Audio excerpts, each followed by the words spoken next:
Welcome to టీ10 నేను రేవతి. రాజ్యాంగ రూపశిల్పి BR Ambedkar ను అవమానించిన అమిత్ షా కేంద్ర హోంమంత్రి పదవికి అనర్హుడని, ఆయనను ఆ పదవి నుంచి సత్వరమే తొలగించాలని వామపక్ష నేతలు డిమాండ్ చేశారు. పార్లమెంట్ సాక్షిగా అంబేద్కర్ ను కించపరుస్తూ కేంద్ర హోంమంత్రి అమిత్ షా చేసిన వ్యాఖ్యలను ఖండించారు.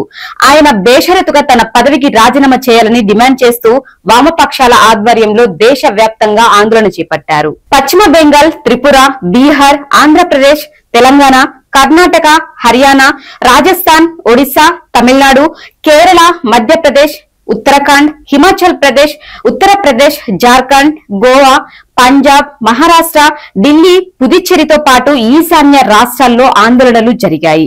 ఈ సందర్భంగా వామపక్ష నేతలు మాట్లాడారు. అమిత్ షా వ్యాఖ్యలు భారత రాజ్యాంగం, ప్రజాస్వామ్యానికి వ్యతిరేకంగా హిందుత్వ దాడిలో భాగమని స్పష్టం చేశారు. అమిత్ షాకు రక్షణగా ప్రధాని నరేంద్ర మోడీ అనుసరిస్తున్న వైఖరి దారుణమన్నారు. ఈ విషయంలో ఎన్డీఏ పక్షాలు ఆలోచన చేయాలని తెలిపారు.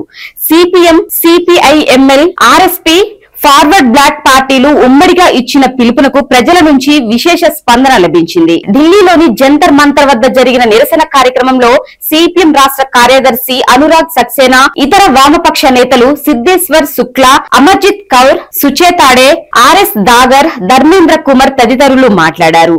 ఒడిశాలోని భువనేశ్వర్, కటక్, బెర్హంపూర్, జాజ్పూర్ లో జరిగిన ఆందోళనల్లో వందలాది మంది పాల్గొన్నారు. హర్యానాలోని జిల్లా కేంద్రాల్లో నిరసనలు జరిగాయి. త్రిపురలో అగర్తల, బలోనియా, కమలాపూర్లలో భారీ నిరసన ర్యాలీలు జరిగాయి. పశ్చిమ బెంగాల్లోని రాయ్గంజ్ లో వామపక్ష పార్టీలు రోడ్డును దిగ్బంధించాయి. దీనిపై మీ కామెంట్ తెలియజేయండి. ఇది వాళ్ళ చూస్తూనే ఉండండి టీ10.